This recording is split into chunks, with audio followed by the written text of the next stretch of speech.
vLDemonizer, probably. Of course, starting up here at the top right side of the map, representing Virtuous Legion, it is Demonizer. Is it mirrored? Do my graphics look like they're in like low? Hold on, I need to double check that as well. They're in medium. Texture quality's in low. Hopefully that didn't lag him or anything like that. Okay, so hopefully that improves it just a tiny bit. Of course, he's going to be facing off against a Zerg player, a GM himself, down at the bottom right side of the map in the blue. It is Snake.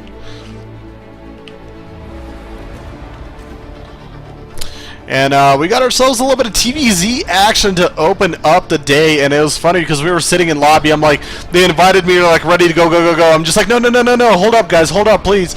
They're like, what? I'm like, can I plug your like Twitters? You guys have like Twitters? One of them was just like, nope, and the other one's like, nope. We're both sitting underground, like we're trying to stay underground, but anonymous. I'm like, fine. So I'm like, all right, fine, just go. Don't wait for it. We're gonna be all right.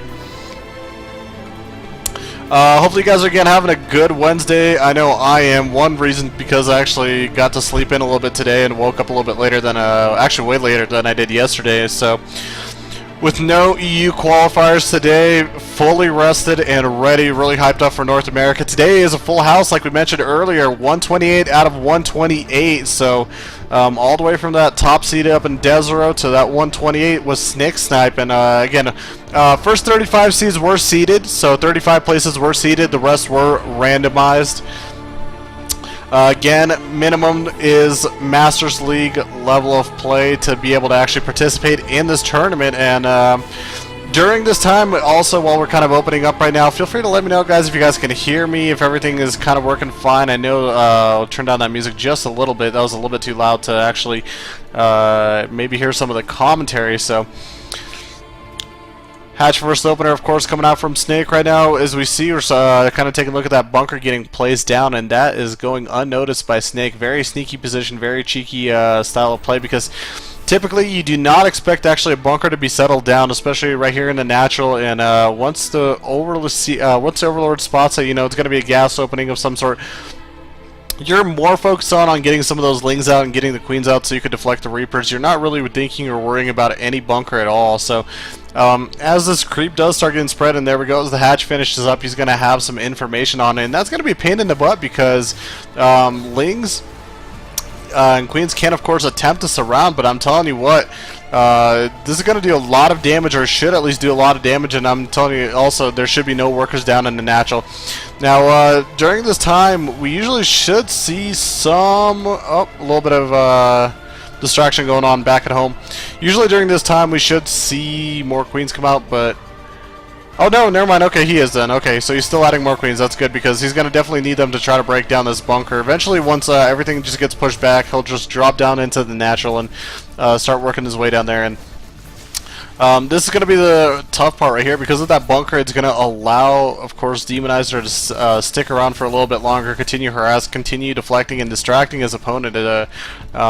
These Reapers, of course, will be safe within that bunker. They're going to be able to heal within it as well. And during this time, the Terran player Demonizer, he's going to have a lot of time to work with to get his macro going. If he wants, he could already potentially put up a third base, but it looks like he's dropping the double gas, so we might be seeing some Cloaked Banshees along with the Reactor Hellions coming up pretty soon. And there we go, we at least do see that third base, so definitely one of those favorable and popular options, and almost a necessity for a Terran player, because with this type of style, this is really one of the only ways that you can actually get 3 base up a little bit sooner than your opponent, and your opponent being the Zerg, of course. Now we do see Snake slowly working his way, slithering over to this bunker, is starting to knock that bad boy down, trying to repair with his heart out, but not going to be able to unfortunately salvage it. Not going to get some of those minerals back, but Reaper does stay alive, going to be able to get a little bit more scouting information. We'll spot that Baling Nest, or should be spotting out that Baling Nest. There we go, double check, sees what that is. Raise some hell. Oh, those Terrans, you know those Terrans are hell raisers. Yesterday's qualifier was pretty good, at least towards the tail ends from what I heard. Again, the day started out very just bonkers. Basically, we had everybody playing, guys like Balloon, Athanius, everybody, all those guys. Several upsets that you didn't expect to see. Balloon being one of them, going down pretty early. I think Jon Snow lost as well. Kane out of there as well. But I mean, you did have some familiar qualifiers. I mean, I think everybody expected somebody like Scarlet to be able to get through. So no surprise there. With the second qualifier, of course, though, where you got a little bit more of a packed field, we'll see how well the players step up and play. Hopefully, they kind of got that first qualifier jitters out of the way, and we'll see some better games today as well. Also on Saturday, if you guys are not too familiar, Saturday there are going to be more qualifiers. It is the wild card qualifier, and what that means is 200 wins last season. I don't know if you have to be specifically Masters, but I know you have to have 200 wins on your account from last season. You can't share accounts either. We kind of had a problem in Europe with that, and we had one of the players get disqualified deep into the tournament, unfortunately. Being Starbuck, of course, if you guys didn't hear the news. And yeah, so that's a little bit unfortunate, but you know, it does happen. Some players try to get away with certain things, and 200 wins for some is kind of a little bit tough to get, especially if usually their main account's a barcode account. They forget about their main account and forget the consequence of not having that main account utilized. Hatchery is canceled. A lot of firepower here with a total of 8 Hellions, a Banshee, and a Reaper as well. You know, honestly, it's not that much firepower, but more than enough to be able to force a building hatch to cancel out of the way. So, not too bad of a start, I gotta say, for Demonizer. As long as he's just a little bit cautious and stabilizes here, he should be okay. Now, again, scouting information particularly, is very important to have in stages like this, because you got to find out how is your opponent going to react as a Terran player versus having that hatch denied, because really either they have to take the hatch and start heavily macroing behind it, or they're producing units to push off your units, or they're just going to be going for a different tech path to maybe work their way into a 2-base style play. So in this case, again, because we do have that information in front of us, we do see that Snake, of course, does have that Spire finished up. First mutas are coming out. Back over on Demonizer's base, what does he have for anti-air? What does he have for just firepower in general? And we see a lot of barracks getting added, add-ons just finishing up. The first Marines are starting to come out, and we should be seeing medevacs come out soon, but no turrets in place, so we might see a little bit of death and carnage once these mutas head over to this side of the map. Really just up to how quick he decides to go, and also depending how much time he wants to spend over on his side of the map against Snake.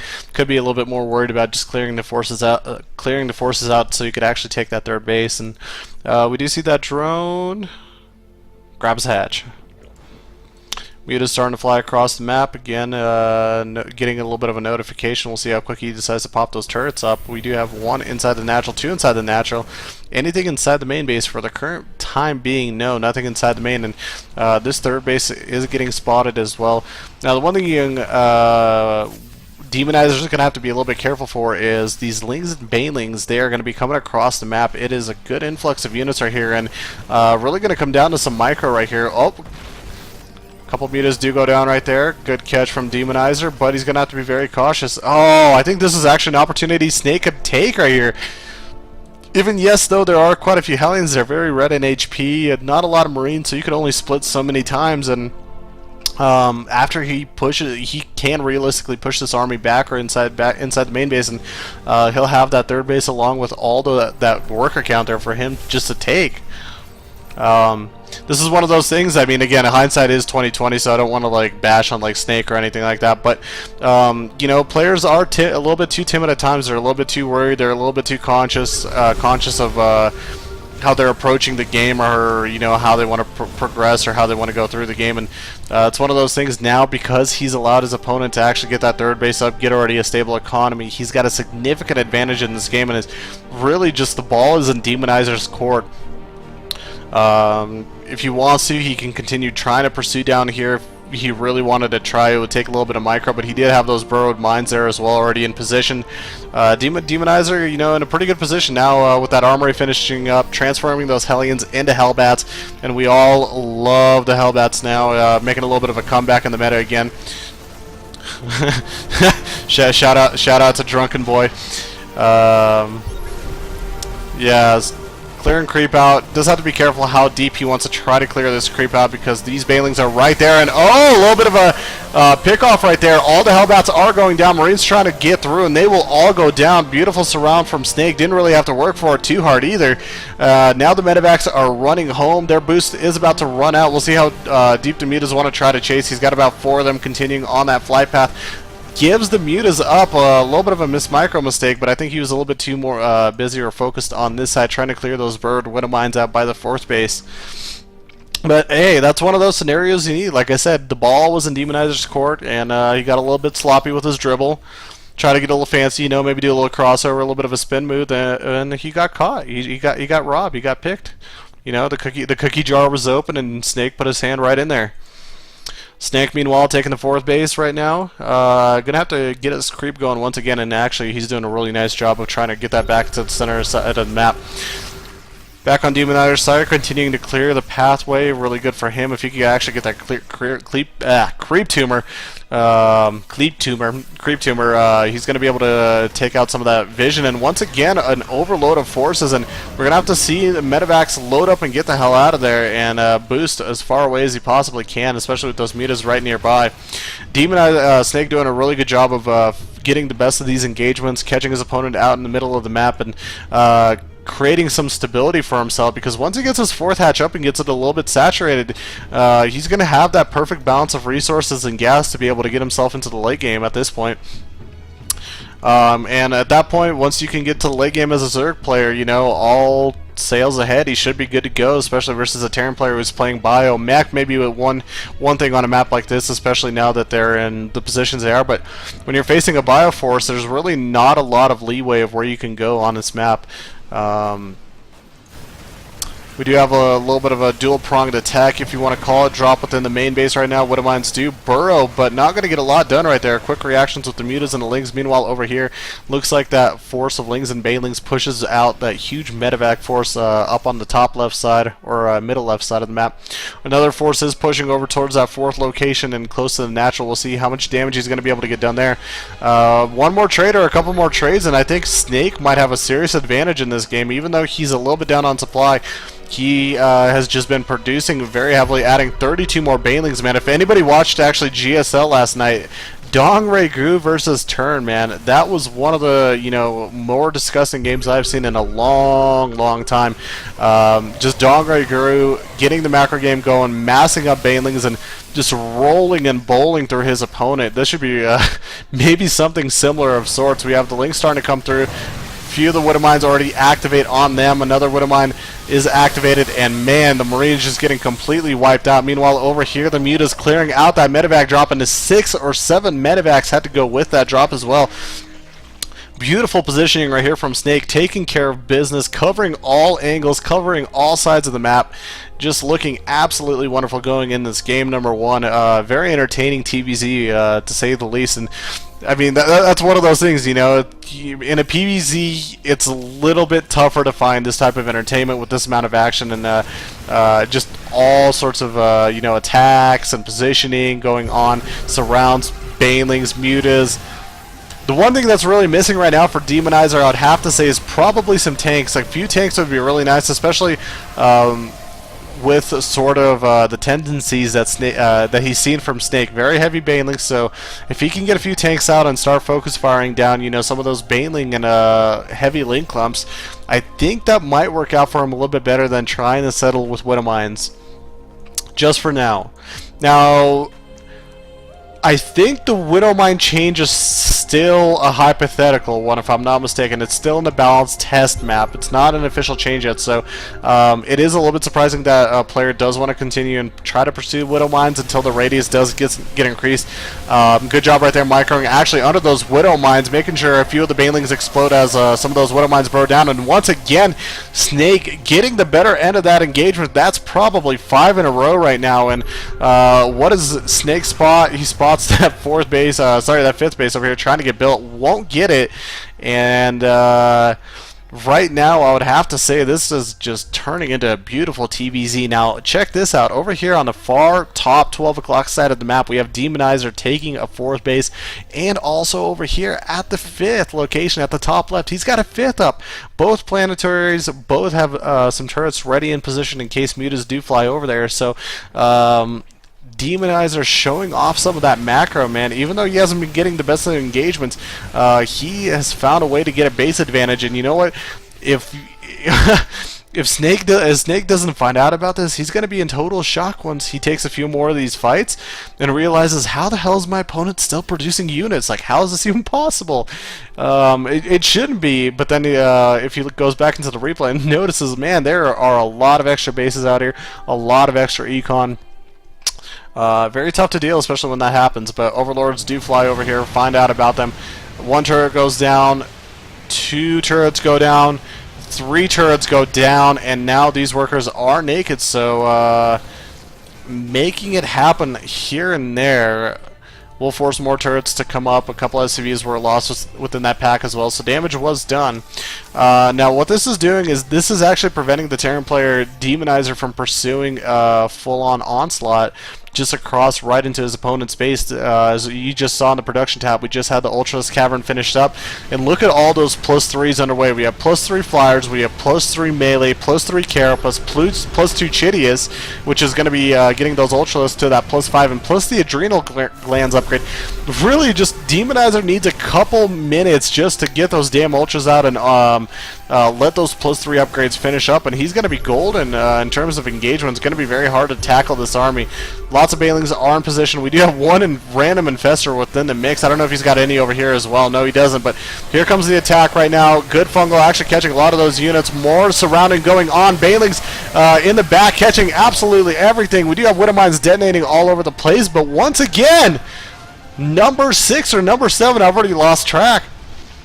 Snake takes the engagement, gains himself an enormous supply lead, 178 to 116, and now is on the brink of having all 3 of his upgrades done. Actually, 4 or 5 of his upgrades done, if we mention that. Lings with the Adrenal Glands going to be eating their way through that Terran army a lot quicker. As you can see over at this 5th base, really nothing left at all except turrets getting placed. So hopefully he, you know, somehow is magically going to be, or miraculously going to be able to stabilize this base. And I like this concept right here. 1 Widowmine under would have been a little bit better if he had, say, 2 more placed right under here. It's one of the best baits a Terran player could utilize in a game like this, especially with these Mutaflocs flying around all over the place. Oh, whoa, whoa, whoa! We have Widowmine number 2 absolutely caught me off guard until it actually detonated, but imagine if there was a 3rd one right there, we would have seen some dead mutas. So all the turrets at this 5th base do get taken down for the time being. More Widowmines do get placed, so this is not a region where he wants to fly back in, or he might be punished for it. And as you can see, he's going to try to fly back in there. Another detonation happened. The East lands on the Overseer, so should be doing pretty good. 6th base for Snake forming. 5th base over here also on the right side. And yeah, Snake right now definitely does need that additional income. He has the Ultralisks out. He's basically and practically maxed out. But if he plans to actually have some form of potential fight in him after this army, hypothetically if it does go down, he's going to need to start gathering his resources at a little bit of a higher rate, and the 5th and 6th base should help him out. Looks like we're going to bowl over to the 6th base over here. We have some forces coming up and checking out what's going on over here. Planetary is just about done, but will it be finished up in time prior to all of these forces eating this base apart? And looks like for the time being it might.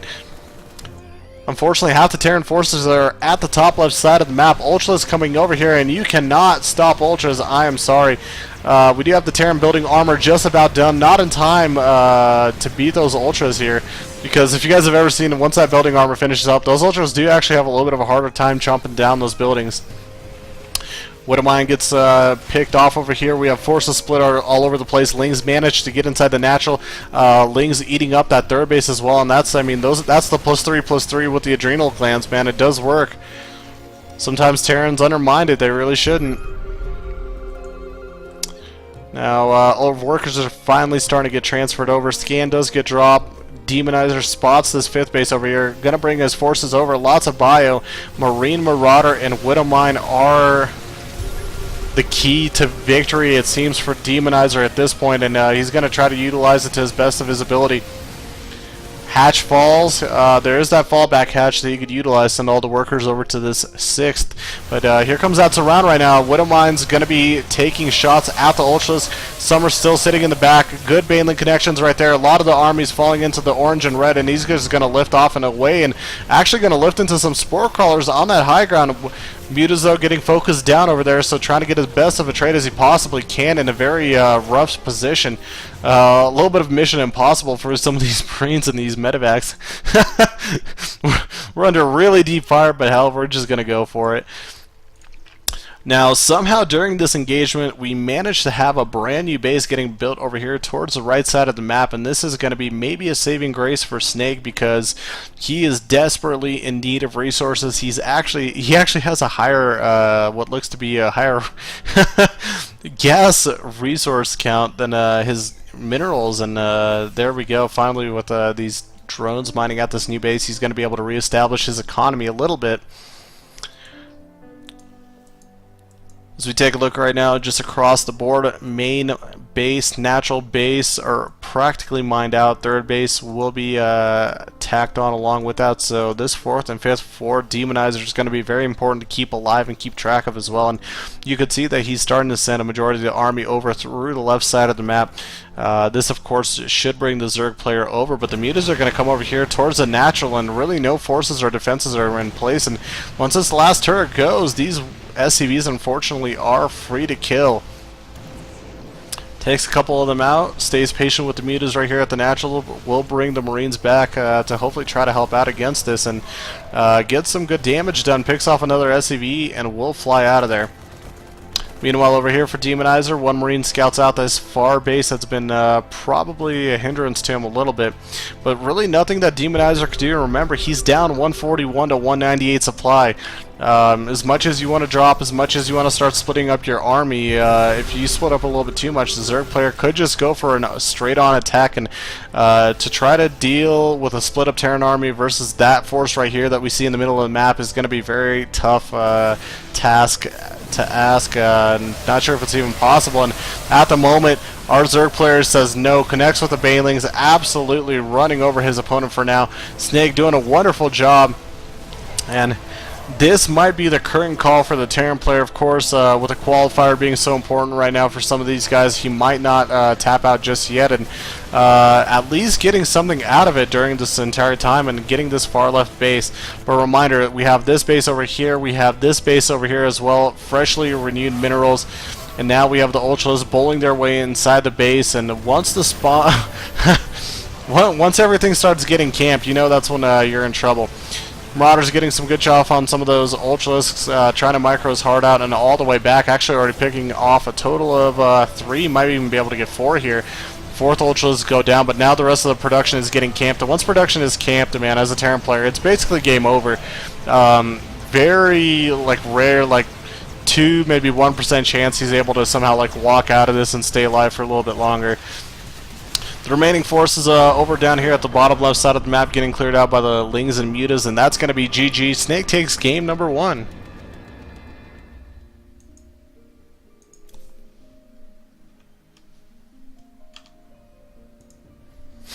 My hockey